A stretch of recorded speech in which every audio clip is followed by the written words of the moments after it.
Remue ménage. Remue ménage.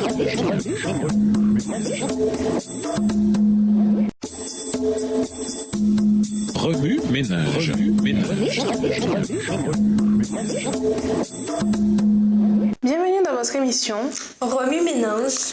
Nous voilà à la leçon numéro 13, le retour de notre Seigneur Jésus.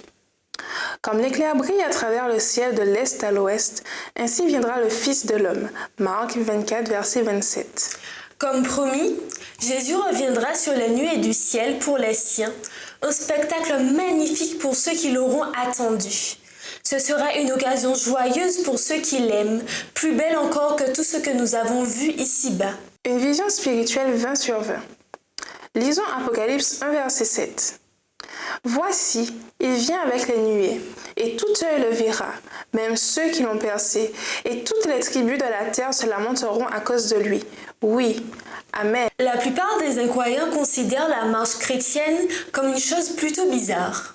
Les chrétiens, en effet, vivent par la foi et non par la vue. Mais dans un monde pour qui la notion voir c'est croire, la foi en Dieu, en un être invisible et par conséquent en qui on ne peut croire selon les standards du monde, peut paraître, disons, ridicule. Pour la plupart des gens, c'est la vue qui confirme.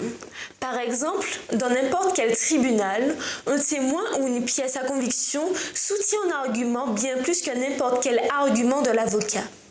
Étant donné que la vision est essentielle pour vivre dans ce monde physique, pourquoi le chrétien n'a-t-il pas le privilège de voir Dieu? À la création, Dieu accorda à Adam et à Ève une vue parfaite. Mais après la chute, le péché détériora non seulement notre vision physique, mais aussi, ce qui est beaucoup plus grave, notre vision spirituelle. Notre capacité d'avoir foi en Christ en est, par conséquent, diminuée. Fort heureusement, la Bible nous encourage à continuer notre parcours de foi et Jésus nous promet de récompenser notre foi par une vision spirituelle parfaite. Matthieu 26, verset 64 déclare que nous verrons le Fils de l'homme venir sur les nuages du ciel. Tous le verront, même ceux qui l'ont transpercé, souligne Apocalypse 1, verset 7. Ces deux versets présentent une perspective entièrement nouvelle dans la marche chrétienne. En ce jour, le Sauveur que nous connaissons en tant que Créateur sera soudainement visible en tant que Rédempteur. Que cette vision signifie le salut ou la destruction, le Seigneur Jésus, lors de son retour, donnera à tous l'évidence, la preuve, la confirmation finale qu'il est venu pour prendre son peuple fidèle et l'amener au ciel. Jésus nous a guidés dès le commencement. À son retour, il sera visible physiquement et guérira notre cécité spirituelle. Parfois, le découragement assombrit notre marche chrétienne parce que nous ne voyons pas Jésus. Cependant, dans ce monde de ténèbres, notre Créateur guide l'aveugle spirituel.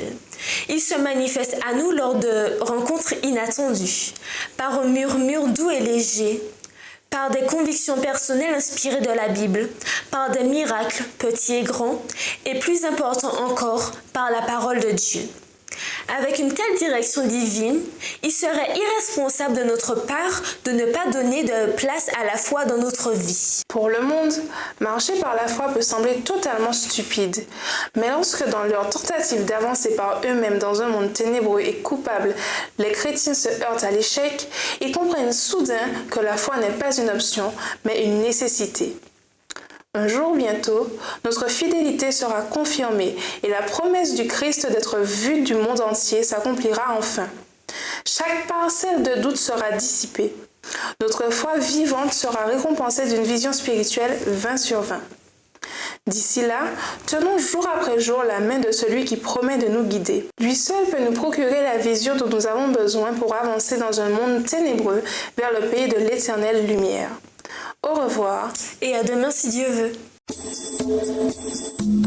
Remue ménage.